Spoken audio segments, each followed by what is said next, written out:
Hello good morning, I am Vishali. So today I am here with the new video. इस video में हम discuss करेंगे harmonic function के बारे में कि अगर हमें कोई फंक्शन दिया जाए और पूछा जाए कि वो फंक्शन हार्मोनिक है या नहीं है तो कैसे आप उसको चेक करते हैं और क्या प्रोसीजर होता है। ठीक है, तो इस वीडियो में हम हार्मोनिक फंक्शन और कंजुगेट ऑफ हार्मोनिक फंक्शन से रिलेटेड थ्योरी भी समझेंगे, थ्योरम्स भी समझेंगे एंड उसके बेस्ड क्वेश्चंस भी करेंगे। फाइन। सो अगर आपने चैनल को सब्सक्राइब ना किया हो तो चैनल को ज़रूर सब्सक्राइब करें क्योंकि ये रियली मुझे हेल्प करता है मोटिवेट रहने में।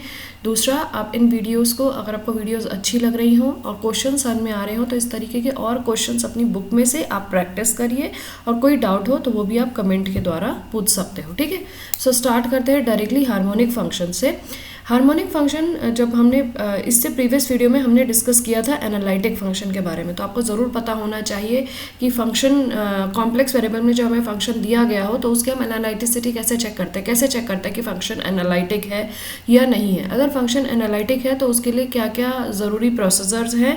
और दूसरा हमने पढ़ा था CR इक्वेशंस के बारे में। अगर फंक्शन हमें XY के टर्म में दिया हो तो कैसे हम CR इक्वेशंस पोलर फॉर्म में अप्लाई कर सकते हैं और कार्टेशियन फॉर्म में अप्लाई कर सकते हैं। ये हमने 2 वीडियोस में समझा था। ठीक है ना, CR equation in polar form and CR equation in Cartesian form, दोनों मैंने आपको बताई थी, तो उसकी भी हमें अब इसमें ज़रूरत होगी। सो स्टार्ट करते हैं डायरेक्टली हार्मोनिक फंक्शन से। अगर हमें कोई भी फंक्शन दिया गया और ये पूछा जाए कि फंक्शन हार्मोनिक है या नहीं है, ठीक है, तो यहाँ पे लेट लेके ही चलते हैं। मैंने लिया एक फंक्शन fz, कुछ भी एक फंक्शन हमें fz दे दिया जाए, उस फंक्शन को आपको पता है कि हम u और v के टर्म्स में उसको स्प्लिट कर सकते हैं, है ना। फंक्शन को इमेजिनरी पार्ट और रियल पार्ट के टर्म में स्प्लिट कर सकते हैं। जब भी हमसे पूछा जाए कि फंक्शन हार्मोनिक है या नहीं है तो हमें क्या करना होता है कि हमें उसकी u की वैल्यू निकालनी होती है फंक्शन की और v की वैल्यू में लिखना होता है। हमें चेक करना होता है कि क्या u के पार्शियल डेरिवेटिव्स फर्स्ट ऑर्डर के, सेकंड ऑर्डर के एग्जिस्ट कर रहे हैं या नहीं कर रहे हैं, और कर रहे हैं तो उसके बाद ये हमारी लाप्लास इक्वेशन को सेटिस्फाई कर रहे हैं या नहीं। तो हमें 2 चीज़ें पता चली, पहले इसके पार्शियल डेरिवेटिव फर्स्ट और सेकंड ऑर्डर के एग्जिस्ट करने चाहिए, उसके बाद ये लाप्लास इक्वेशन को सेटिस्फाई करना चाहिए।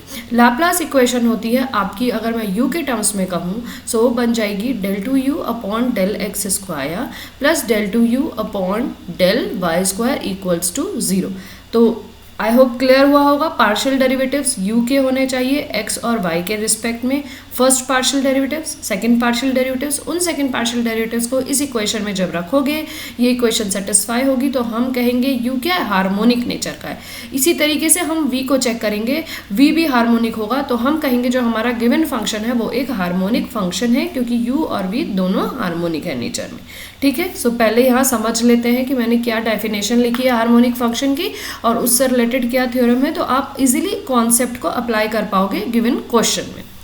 Any function x and y possesses the continuous, देखो यहाँ पे दिया हुआ है, यहाँ पे पढ़ रही हूँ मैं, any function x and y possessing continuous partial derivatives first and second order and satisfy Laplace equation is called as harmonic function। ठीक है, जो फंक्शन है fz, उसके u और v पार्ट जब फर्स्ट और सेकंड पार्शियल डेरिवेटिव्स उनके exist करेंगे x और y के टर्म में और वो लाप्लास इक्वेशन को सेटिस्फाई करेंगे तो ऐसे फंक्शन को हम कहते हैं कि that function is a harmonic function।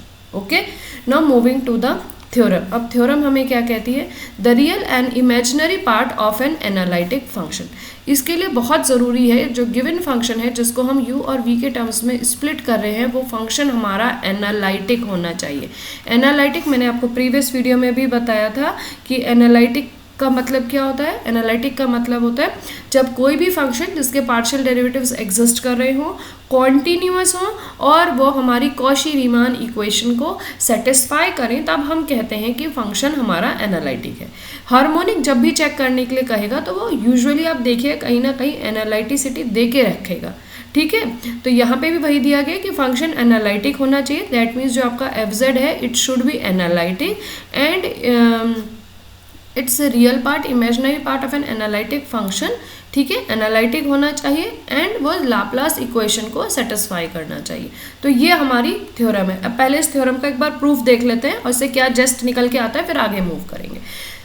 सो इसमें एक्चुअली क्या दिया गया मैं आपको यहाँ शॉर्ट में बताती हूँ और उसके बाद इस थ्योरम को मैं रीड कर दूंगी, ठीक है। देखो हमें एक फंक्शन दिया गया एफ जिसको हम u प्लस आई वी के फॉर्म में लिख सकते हैं, ठीक है। सो हमें u की एक वैल्यू मिल जाएगी, v की एक वैल्यू मिल जाएगी और आपको पता है कि u जो है एक्स वाई का फंक्शन है और v भी एक्स वाई का फंक्शन है। आप u के पार्शियल डेरिवेटिव्स और v के पार्शियल डेरिवेटिव्स फाइंड कर सकते हैं। क्यों? क्योंकि हम लेके चलेंगे कि f z is analytic, we will take this f z is analytic. If f z is analytic then the partial derivatives of uv exist and they are continuous in nature. So let do first partial derivative find करेंगे del u upon del x. इसी तरीके से first partial derivative u का with respect of phi find कर लिया। इसके फिर second partial derivative find करें del two u upon del x square और del two u upon del y square. इस तरीके से हमने इनके फर्स्ट और सेकेंड पार्शियल डेरिवेटिव जब फाइंड कर लिए, चेक करा कि वो कॉन्टिन्यूअस है या नहीं है। उसके बाद हम इनको पुट करेंगे इस तरीके से del two u upon del x square plus del two u upon del y square. Check करेंगे क्या राइट हैंड साइड की वैल्यू 0 आ रही है, तो हम कह देंगे कि हाँ ये फंक्शन जो एनालिटिक था वो हार्मोनिक भी है, ठीक है। सो अब डायरेक्टली थ्योरम में आपको समझा देती हूँ। देखिए लेट द फंक्शन, जो फंक्शन है f z be an analytic function and it satisfy the C R equations, ठीक है। क्योंकि एनालिटिक फंक्शन दिया गया है तो partial derivatives u and v के एग्जिस्ट कर रहे हैं और सी आर इक्वेशन को वो सेटिस्फाई कर रहा है। सी आर इक्वेशन पता होनी चाहिए, del u upon del x is equals to del v upon del y, ठीक है। Del u upon del y is equals to minus times of del v upon del x, ये C R equation है। अगर C R equation नहीं पता तो आपको आई tab में लिंक मिल जाएगा प्रीवियस वीडियो का, उसको पहले चेकआउट करिए और फिर इस टॉपिक को पढ़िए। Since u and v are real and imaginary part of an analytic function, ये देखिए ये रियल पार्ट है और ये इमेजिनरी पार्ट है। यू और वी दोनों रियल वैल्यूड फंक्शन होते हैं, लेकिन ये real part of the function कहलाता है और ये imaginary part of the function कहलाता है। Therefore, partial derivatives of u and v of all order exist and are continuous functions. सारे partial derivatives exist कर रहे हैं और वो continuous हैं। तो हमने इसको फिर दोबारा, पहली इक्वेशन थी, इसी पहली जो सी आर इक्वेशन थी, इसको हमने एक बार जो यहाँ पे हमें वैल्यू मिली है फर्स्ट कंडीशन, सेकंड कंडीशन, इन्हीं कंडीशन को हमने एक बार और डिफरेंशिएट किया तो क्या बन जाएगा, देखिए del two u upon del x square is equals to del two v upon del x del y, ये बन जाएगा। इसी तरीके से ये क्या बन जाएगा, del two u upon del y square is equals to minus times of del two v upon del x del y, ये बन जाएगा ना। अब ये वाली इक्वेशंस को अगर आप सेकंड इक्वेशन कह देते हो, इसको थर्ड इक्वेशन कह देते हो और इन दोनों को जब ऐड करोगे तो देखो हमें ये चीज़ यहाँ पे इस तरीके से मिल जाएगी, यहाँ पे माइनस आ जाएगा, ठीक है। सो फ्रॉम फर्स्ट यहाँ पे देखो लिखा हुआ है फ्रॉम फर्स्ट, इस वाली इक्वेशन को जब हमने पार्शियली डिफरेंशिएट किया सेकेंड टाइम तो हमें ये चीज़ मिली, यहाँ पे माइनस साइन रह गया। अब अगर मैं इन दोनों को, इसको मैं सेकेंड मान लूँ, इसको मैं थर्ड मान लूँ, adding first and second and third, तो हमें क्या मिल जाएगा, del two u upon del x square plus del two u upon del y square is equals to 0, हमें ये मिल जाएगा, ठीक है। इसी तरीके से सेम हम v के टर्म्स में भी कर सकते हैं, ठीक है, कि हम यहाँ पे v को डिफरेंशिएट कर लें अगेन और तब हम उसको ऐड करें तो हमें सेम v के लिए भी लाप्लास इक्वेशन सेटिस्फाई मिलेगी, ठीक है। तो वो यहाँ पे लिखा हुआ है, इसी वजह से हम कह सकते हैं क्योंकि लाप्लास इक्वेशन को सेटिस्फाई किया है तो u और v दोनों के दोनों हमारे हार्मोनिक फंक्शन हो गए। फाइन, अब देखो मूव करते हैं हार्मोनिक कंजुगेट की तरफ। दोनों बड़े इंपॉर्टेंट कॉन्सेप्ट हैं और इसमें एग्जाम में, आपके सारे कॉम्पिटिटिव एग्जाम में, चाहे CSIR हो चाहे गेट हो, इस पे क्वेश्चंस आते हैं हार्मोनिक पे भी और हार्मोनिक कॉन्जुगेट पे भी। फाइन, और आपकी यूनिवर्सिटी पे भी आते हैं, ठीक है। तो ये थियोरेटिकल पॉइंट मैंने आपको इसीलिए बता दिया। देखिए हार्मोनिक कॉन्जुगेट का क्या कॉन्सेप्ट है, लेट यू जो है फंक्शन है एक्स वाई का, बी ए हार्मोनिक फंक्शन। हमें पता होना चाहिए कि यू एक हार्मोनिक फंक्शन है, इसका मतलब एकदम दिमाग में स्ट्राइक करना चाहिए कि यू जो है लाप्लास इक्वेशन को सेटिस्फाई करना चाहिए, ठीक है। ये इक्वेशन को, लाप्लास इक्वेशन को यू सेटिस्फाई करना चाहिए। Then a function v is said to be harmonic conjugate of u। अगर u हार्मोनिक फंक्शन है तो v उसका हार्मोनिक कॉन्जुगेट कहलाएगा, लेकिन उसके लिए क्या कंडीशंस हैं, कंडीशंस हैं कि जो v है it should also be harmonic, v को भी हार्मोनिक होना पड़ेगा। और दूसरा कि डेल u v हार्मोनिक होगा, और सेकंड कंडीशन ये है कि u और v CR इक्वेशंस को सेटिस्फाई करेंगी। ठीक है, तो ये बहुत दोनों इंपॉर्टेंट चीज़ें ध्यान रखिएगा हार्मोनिक कॉन्जुगेट के लिए। अगर v को u का हार्मोनिक कॉन्जुगेट प्रूव करना होगा या आपको किसी क्वेश्चन में शो करना होगा, सो फॉर दैट v को आप लाप्लास इक्वेशन सेटिस्फाई कराओगे और u v के टर्म में जो CR इक्वेशंस बनेंगी उनको आप चेक करोगे कि CR इक्वेशन सेटिस्फाई हो रही हैं या नहीं हो रही है। ठीक है, इन दोनों के आउटकम से आप कहोगे कि v is harmonic conjugate of u और नॉट। फाइन, अब यहाँ पे क्वेश्चंस किस तरीके से आते हैं, हमसे पूछा जाता है कि v हार्मोनिक कॉन्जुगेट है या नहीं और हमें कोई फंक्शन दे दिया गया। तो बहुत बार ऐसा होता है कि v हार्मोनिक मतलब लाप्लास इक्वेशन तो सेटिस्फाई कर देगा, ठीक है, लेकिन u और v CR इक्वेशंस को सेटिस्फाई नहीं कर पाएंगे। तो ऐसे में हम कह देंगे कि v जो है is not the harmonic conjugate of u। ठीक है, तो इस तरीके के क्वेश्चंस आते हैं। अब मैंने यहाँ पे एक थ्योरम है इस पे बेस्ड, उसका प्रूफ लिखा है, वो भी मैं आपको बता देती हूँ। थ्योरेटिकली है थ्योरम तो एक्चुअली, ठीक है, तो जस्ट मैं रीड करके इसका आपको जस्ट बता देती हूँ। If fz is analytic in A domain d, fz जो है हमारा एनालिटिक फंक्शन दिया गया है किसी डोमेन d में, then v is harmonic conjugate, यहाँ पे देखिए यहाँ, then v is harmonic conjugate of u। Fine, v is harmonic conjugate of u। So हमें ये दिखाना है कि हम लेके चलेंगे फंक्शन एनालिटिक है, हमें शो करना है कि v हार्मोनिक कॉन्जुगेट है या नहीं। इसी का कन्वर्स भी है थ्योरम, देखिए फर्स्ट थ्योरम और सेकंड थ्योरम कह सकते हो या कन्वर्स ऑफ द थ्योरम कह सकते हो। If v is harmonic conjugate of u, अगर v हार्मोनिक कॉन्जुगेट है u का, तो आप सीधे कह दोगे हमारा फंक्शन जो है वो एनालिटिक है इन ए डोमेन d। तो दोनों तरीके से स्टेटमेंट यूज कर सकते हैं। पहला स्टेटमेंट क्या था, पहला स्टेटमेंट था अगर फंक्शन एनालिटिक है तो वो इम्प्लाई करेगा कि v जो होगा वो हार्मोनिक कॉन्जुगेट होगा u का। ठीक है, सेकेंड स्टेटमेंट है इफ, यहाँ पे भी है if v is harmonic conjugate of u, तो वो कहेगा देन fz इज एनालिटिक। ठीक है, तो ये दो स्टेटमेंट है, तो इन दोनों स्टेटमेंट का हम प्रूव करेंगे अब। ठीक है, देखिए since fz is analytic we are taking this to prove the statement. ठीक है, इसको हम लेके चल रहे हैं। तो fz is analytic in A d। fz अगर एनालिटिक है तो क्या क्या पॉइंट्स दिमाग में आते हैं, फटाफट आपको आने चाहिए। अगर fz एनालिटिक है so what we will say, we say that uv के partial derivatives with respect of xy exist करेंगे, कॉन्टिन्यूअस होंगे, सेकंड की CR इक्वेशन को सेटिस्फाई करेंगे। तो ये दोनों चीज़ें तो हम यूज़ कर सकते हैं। वहीं यहाँ पे लिखा है कि CR इक्वेशन को सेटिस्फाई करेंगे, सो ये वाली इक्वेशन को सेटिस्फाई करेंगे, ये CR इक्वेशन लिख दी। अब अगर CR इक्वेशन सेटिस्फाई करेंगे तो हमारे पास ये इक्वेशन 1 और इक्वेशन 2 आ गई। इन दोनों इक्वेशंस को हम दोबारा डिफरेंशिएट कर देते हैं सेकेंड टाइम। ठीक है ना, देखो differentiating them with respect of x and y, first को और सेकंड को। फर्स्ट को किया विद रिस्पेक्ट ऑफ x और ये सेकंड वाली को किया विद रिस्पेक्ट ऑफ y।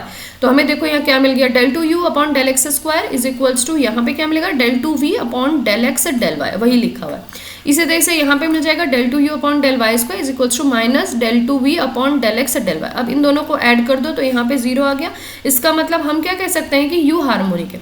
तो हम फंक्शन को एनालिटिक लेके चले थे और हमने शो कर दिया कि हमारा जो u है वो हार्मोनिक है। सेम हम v के लिए भी कर सकते हैं। तो यहाँ पे हमने शो करा कि फंक्शन एनालिटिक है, तो हमने बताया कि हमारा फंक्शन हार्मोनिक भी होगा। ओके, अब इसका कन्वर्स पार्ट लेके चलते हैं कि अगर फंक्शन हार्मोनिक है तो क्या हम इसको एनालिटिक दिखाने के लिए हमें क्या चीज़ें दिखानी होंगी। ठीक है ना, तो वो यहाँ से स्टार्ट होगा।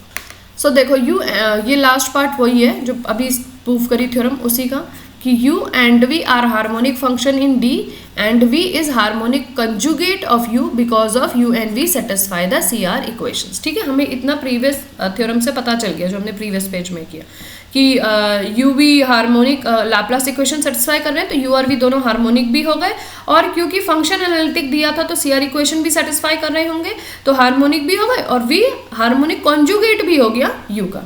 ठीक है, क्लियर हो गई दोनों चीज़ें। अब यहाँ पे इसका कन्वर्स आता है कि अगर v हार्मोनिक कॉन्जुगेट दिया हो तो कैसे शो करेंगे कि फंक्शन एनालिटिक है, तो उसके लिए क्या क्या चीज़ें चाहिए होंगी। देखिए v अगर हार्मोनिक कॉन्जुगेट दिया है, अगर हार्मोनिक कॉन्जुगेट दिया तो हार्मोनिक कॉन्जुगेट की डेफिनेशन क्या कहती है कि v हार्मोनिक कॉन्जुगेट है u का। इट मीन्स कि v पहले तो हार्मोनिक फंक्शन होना चाहिए। इट मीन्स कि वो हार्मोनिक कंडीशंस मतलब लाप्लास इक्वेशन को सेटिस्फाई करना चाहिए और वो CR इक्वेशन को भी सेटिस्फाई करना चाहिए, तब हम कहेंगे कि v हमारा हार्मोनिक कॉन्जुगेट है u का। तो यही हमने यहाँ लिखा है। देखिए, bye the definition of harmonic conjugate of u, v is harmonic, v को हार्मोनिक होना चाहिए, v को हार्मोनिक होना चाहिए। ये देखिए लिखा है v इज हार्मोनिक एंड क्या करना चाहिए, वो CR इक्वेशन को सेटिस्फाई करना चाहिए। ये दोनों चीज़ें हम यूज़ कर सकते हैं to prove the other statements. So अब देखो यहाँ क्या लिखा है, एज, और हमें पता है कि u भी हार्मोनिक है, तो as u v is harmonic, so by definition इसमें हम दोनों कंडीशन लगा रहे हैं। देखो कि v हार्मोनिक कॉन्जुगेट है u का, अगर v हार्मोनिक कॉन्जुगेट है u का तो u का हार्मोनिक होना चाहिए, लेकिन हमें यहाँ पे शो करना है कि फंक्शन एनालिटिक है। तो हमने दो चीज़ों की डेफिनेशंस को यूज़ किया। पहले v इज़ हार्मोनिक कॉन्जुगेट, जिससे हमें 2 पॉइंट्स निकल के आए। पहला कि v लाप्लास इक्वेशन को सेटिस्फाई करेगा और दूसरा कि v CR इक्वेशंस को सेटिस्फाई करेगा। तो हम कह देंगे कि v हार्मोनिक कॉन्जुगेट है u का। जब v u का हार्मोनिक कॉन्जुगेट है तो इससे एक और चीज़ निकल के आई कि u भी हार्मोनिक होगा। u हार्मोनिक होगा तो इससे एक और चीज़ निकल के आई कि u जो है ना लाप्लास इक्वेशन को सेटिस्फाई करेगा। तो इन सब चीज़ों को यूज़ करके हम बता देंगे कि फंक्शन क्या है हमारा, एनालिटिक है। बस यही हम करने जा रहे हैं। देखिए यहाँ पे स्टेटमेंट लिखा है, as u v are harmonic, so by the definition of harmonic functions u and v के पार्शियल डेरिवेटिव्स कॉन्टिन्यूअस होंगे फर्स्ट और सेकेंड ऑर्डर के।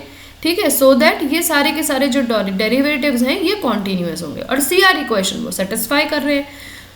तो क्या चीज़ पता चली कि del u upon del x, del u upon del y, del v upon del x, del v upon del y exist कर रहे हैं और कॉन्टिन्यूअस हैं और CR इक्वेशंस को सेटिस्फाई कर रहे हैं। दोनों को मिलाओगे तो क्या पता चल जाएगा कि फंक्शन एनालिटिक है।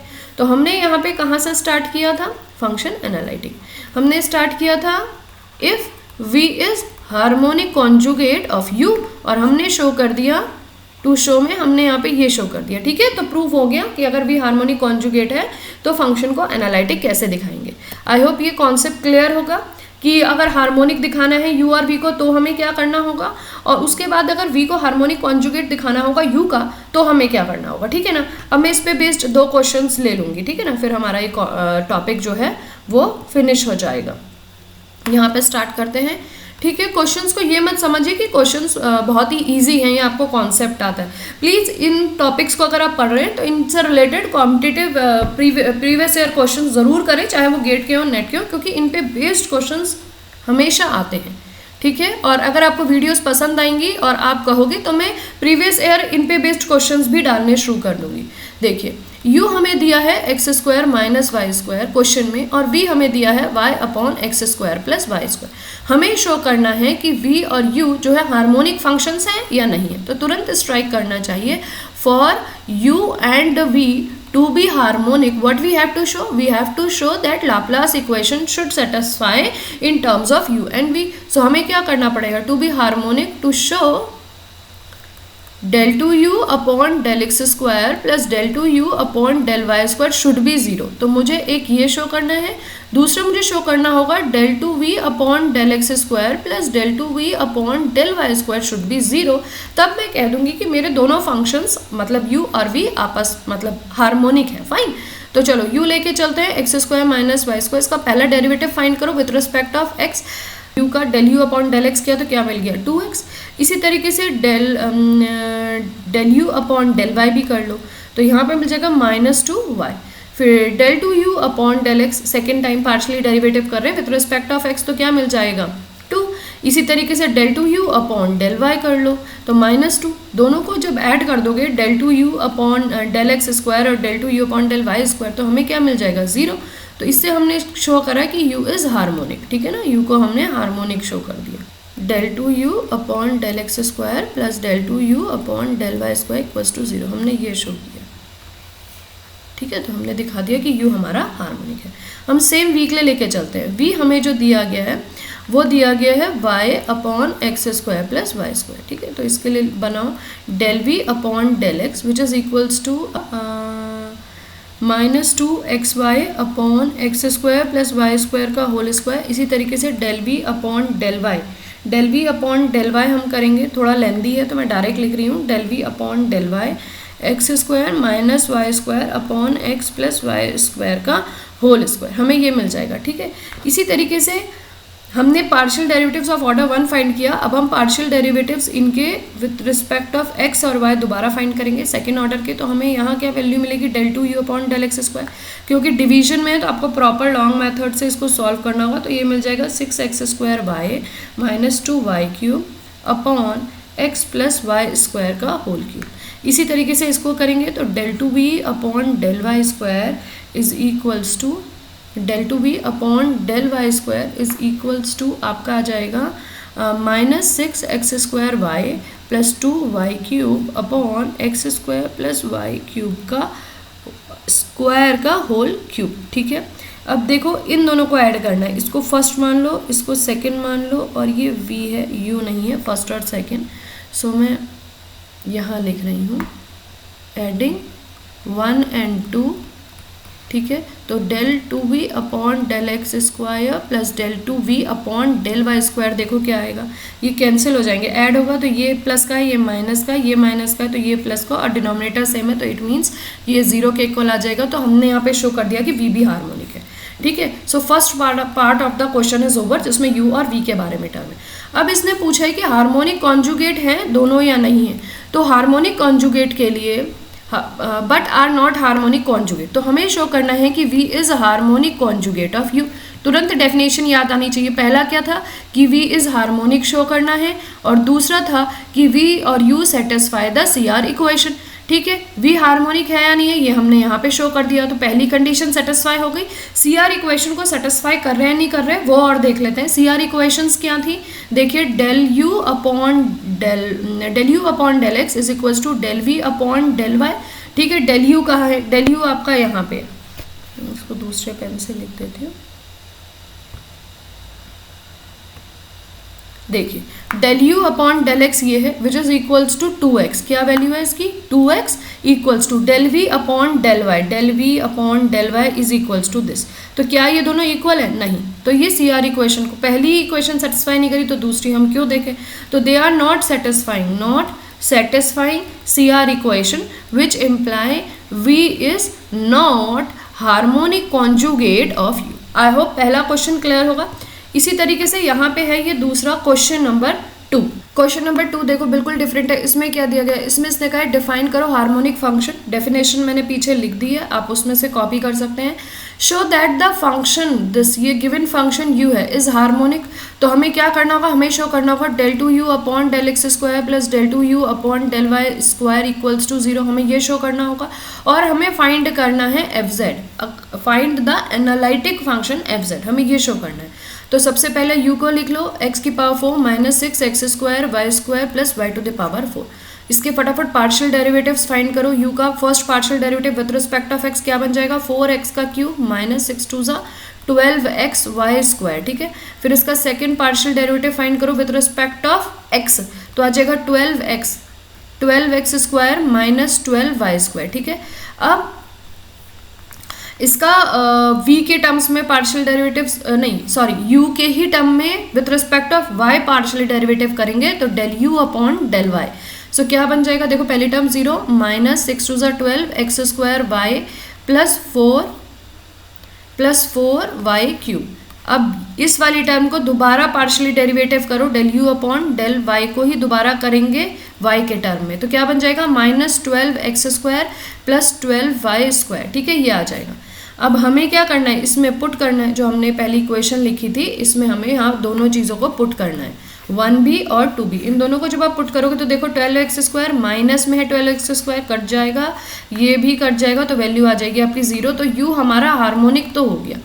ठीक है, u हमारा हार्मोनिक हो गया, तो फर्स्ट कंडीशन सेटिस्फाई हो गई। हमने ये वाला भी कर लिया पार्ट और ये वाला भी कर लिया। देखिए फर्स्ट पार्ट हो गया, सेकंड पार्ट भी हो गया। अब थर्ड पार्ट में आते हैं। थर्ड पार्ट में क्या कह रहा है, also find the analytic function fz। मतलब इसने कहा है कि फंक्शन तो आपका एनालिटिक है, उसकी वैल्यू मुझे बता दो।